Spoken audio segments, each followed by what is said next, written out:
Hey, welcome back everyone. So, this week's going to be a little bit different. This week, while I was out shooting and planning for a completely different video, the review of the 100 to 400 lens, I ended up getting into a little bit of trouble myself. And it helped me make the decision that I needed to make a video regarding ways to avoid dying. Yes, I said dying, while making wilderness landscape and nature photography. But first, let's watch that location video where I got into that trouble, and you'll see why this sparked my interest in the subject.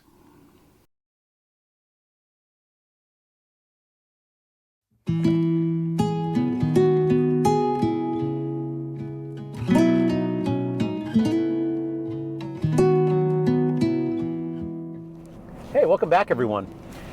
Today we're going to head to a local Audubon nature preserve, which I assume means there's going to be some birds, I would hope. I've never been there, but we're going to go check it out. We got some snow last night, and so there's about 6 inches, 8 inches of snow on the ground. And I didn't get out earlier today like I wanted to. I had to do all the things around the house and you know, deal with the driveway and whatever. But the snow is still sticking to the trees nicely, and I'm hoping we'll find some birds. I'm like praying for a cardinal or something of that nature. And if we do, then I will feel lucky because we are actually working on the review here of the 100 to 400 Nikkor Z mount. This is a f4 to 5.6, I believe, and it is an absolutely astounding lens. I've had nothing but good luck with it. So I'm going to be using the Z7 today, not the ZF. I know all the wildlife shooters, birders are going to be like, why aren't you using the ZF? Well, I'm just not. I'm used to shooting wildlife with the Z7, and so I'm going to see if that continues to do for me what it has in the past. Yeah, let's get over there and we'll go hiking for a little bit and see what we can find, and I'll touch back then. Well, they haven't plowed in here yet, but luckily I have incredibly good tires for the snow. Give a plug to them, Grabber ATX from General. They'll kill your gas mileage, but man, they will grip anything. All right, guys, let's get out there. I'm gonna walk down. This place is called the Nelson Preserve, so I'm gonna walk in there and see what we can find. I've never been here, so it should be interesting. Yeah, it's probably closer to 10 inches out here, 8 to 10 inches. So anyway, yeah, what a beautiful, beautiful snowfall this was. Off we go.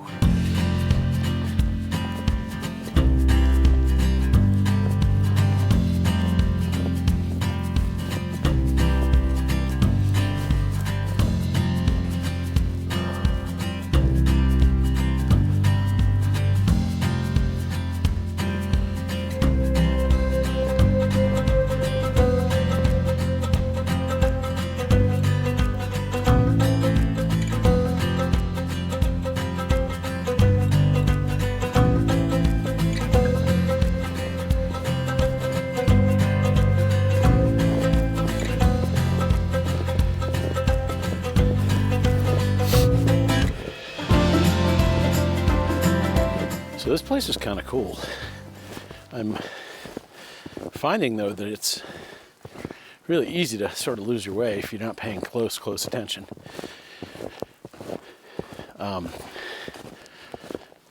Yeah, and in the snow like this, everything sort of looks the same. Yeah, see, right here, I'm like, which way? This way? No, this looks like trees. So maybe this way. Crazy.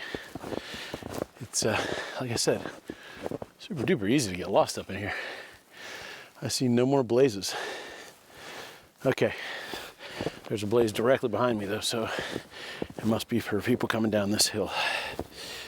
Oh, this looks fun. All right. So I'm not going up a hill of rocks that are blind in the snow.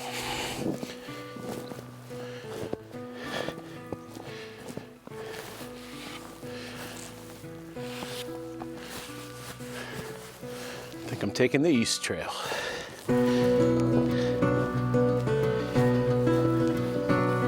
Yes, this is the trail. All these trees are holding on to massive amounts of...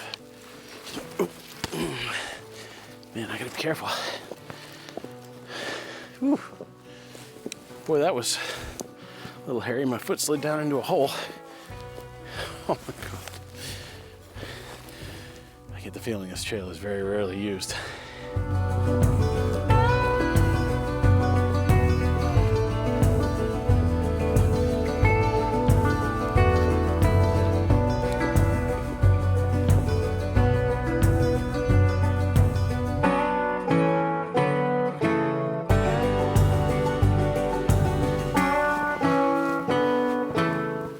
This is just straight up crazy. There was a downed tree I had to climb. Well, I had to go off into the forest, which was really dense. Then I had to climb under the tree and got caught up. And there are other paths back, so I'm not going to go back this path, but I've got the map, got trail markers, off I go.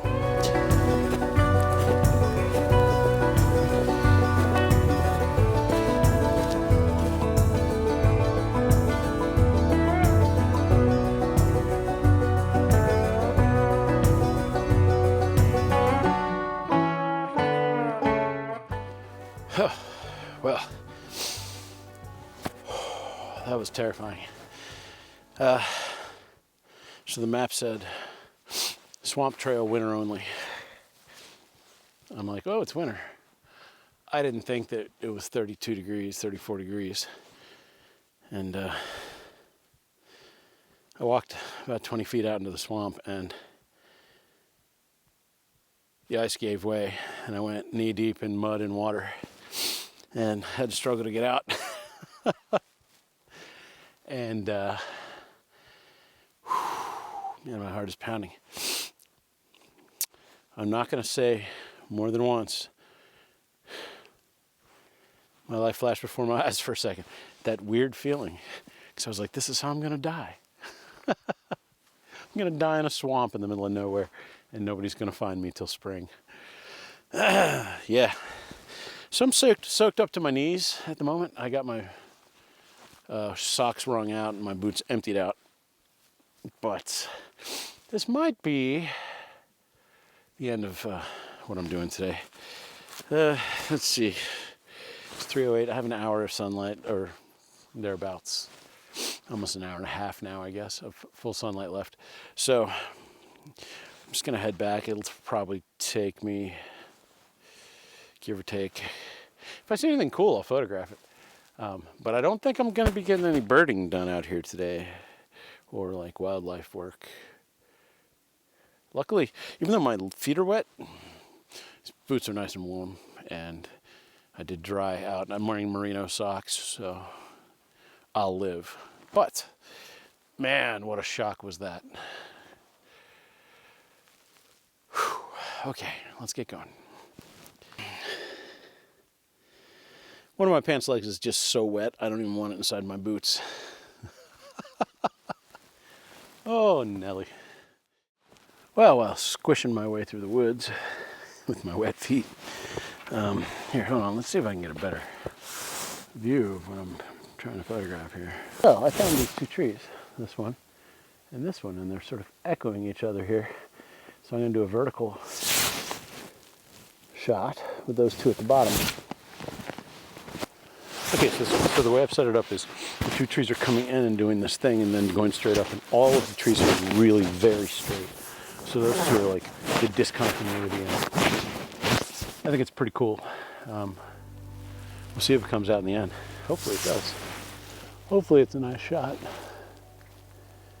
Hopefully it's worth getting wet in the swamp.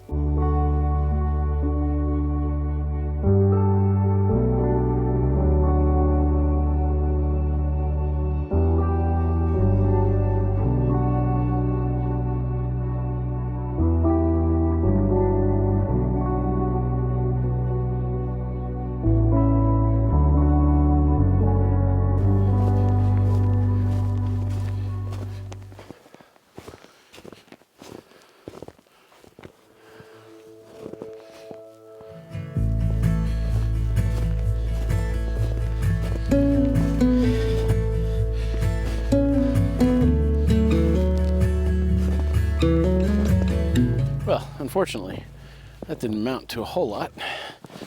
I took that one photo, and then I took a few handheld photos, and I'll be happy to show you those.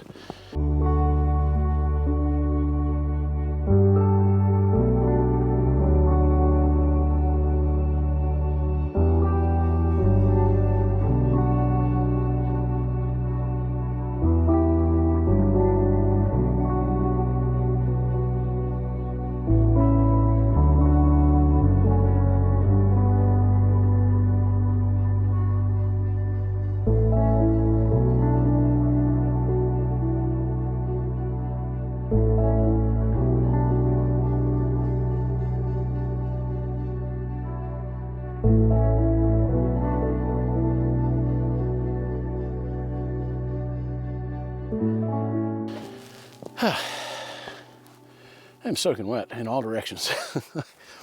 Snow falling on me, falling in the water, falling in the snow, you know, all the different things that happen.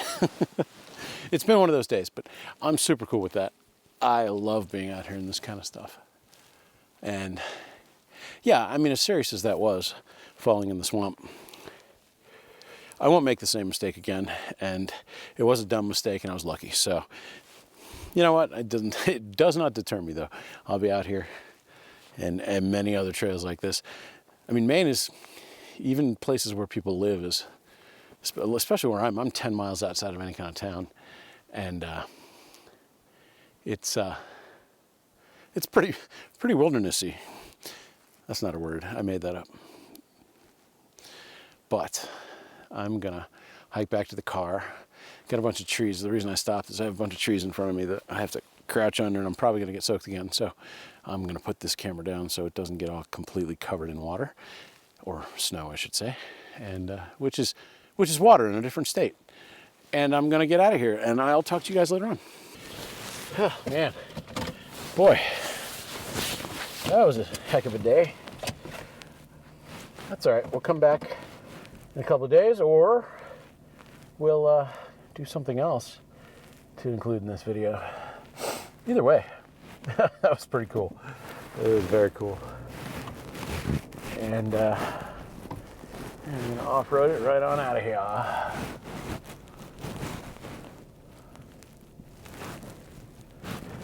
I gotta make sure no cars are coming.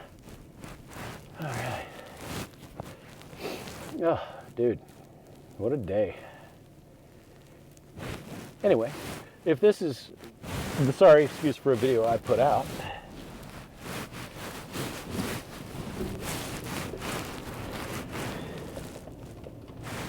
I want to thank you for coming out, and hope you're not laughing too hard at me for my stupidity.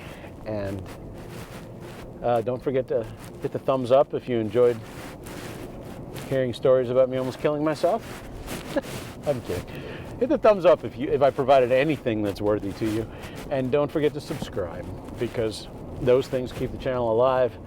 And frankly, I love to know that you're enjoying yourselves.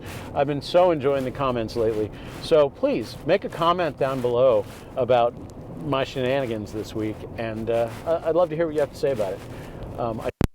And there went the microphone.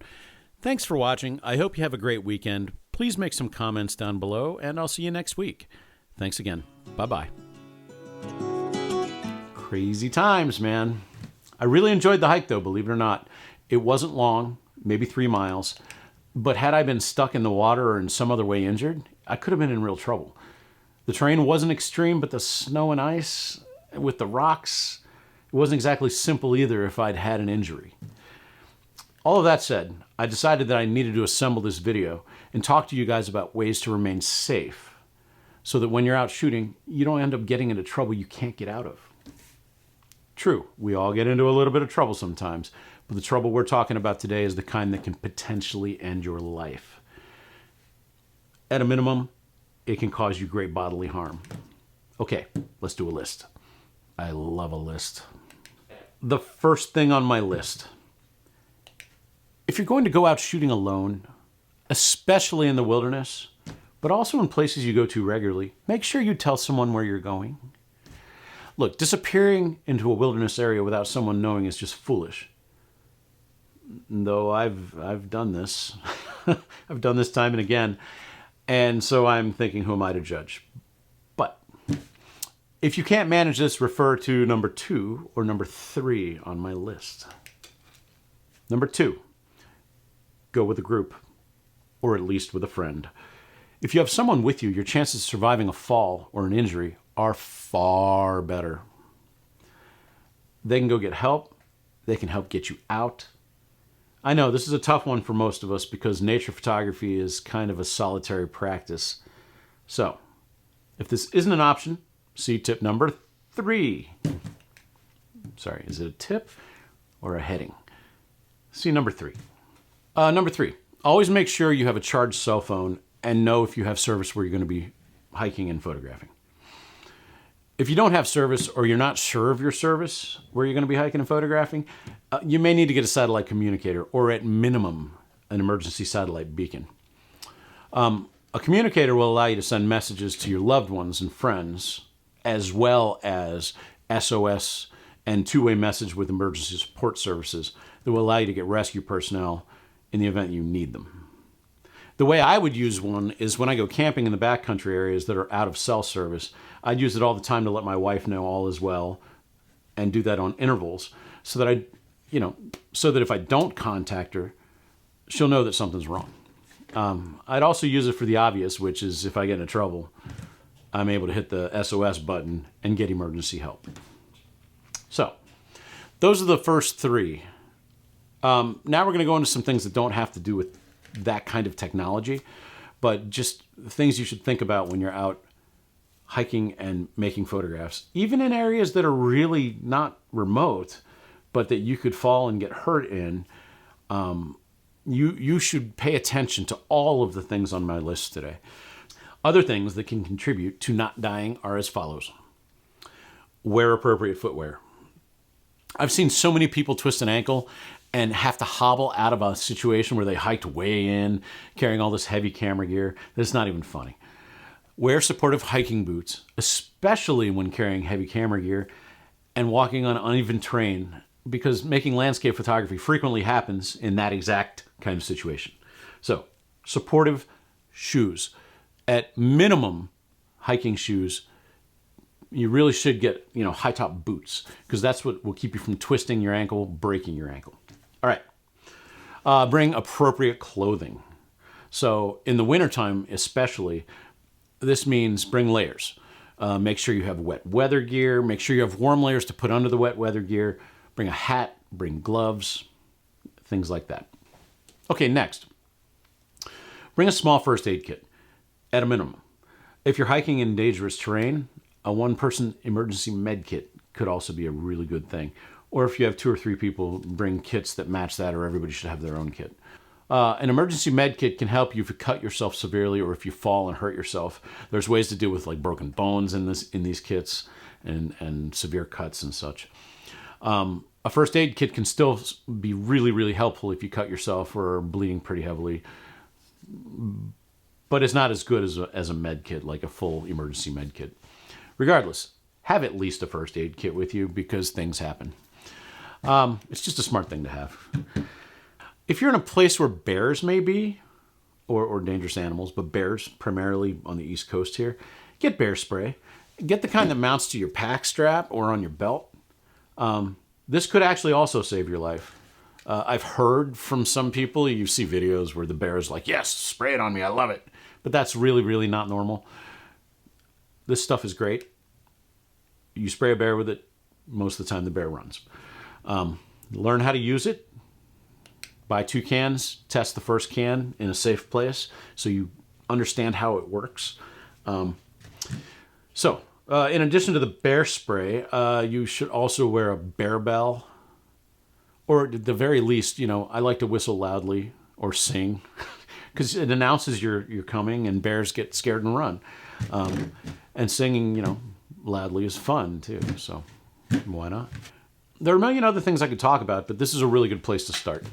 I suggest doing some research on essential items for safety, when hiking in the wilderness. You owe it to yourself so that you can do our hobby safely. I mean, it can be a really dangerous hobby. I, for one, am ordering a GPS communicator this weekend, and I plan to always have it on me whenever I'm out doing landscape photography, wherever I am. I mean, they're light, they're small, and, they're key to saving lives if things go south. I'd love to hear some comments from you guys about things you think, and about things you think I might have missed, or any thoughts you have about the video. Just put them in the comments section down below, and I hope you found this useful. And if you did, can you please hit that thumbs up and please subscribe. I work hard on this channel, and I'd like to see the channel build, and it's wonderful. I'm at 1,400 subscribers at this point. That's fantastic. Thank you guys so much. It's really wonderful that you guys have come out and shown your support for me. So if you haven't yet, hit the thumbs up. If you haven't yet, subscribe to the channel, but only if you feel like I gave you something useful. And I hope to see you again next week. Thanks for coming out. I'll talk to you then. Bye-bye.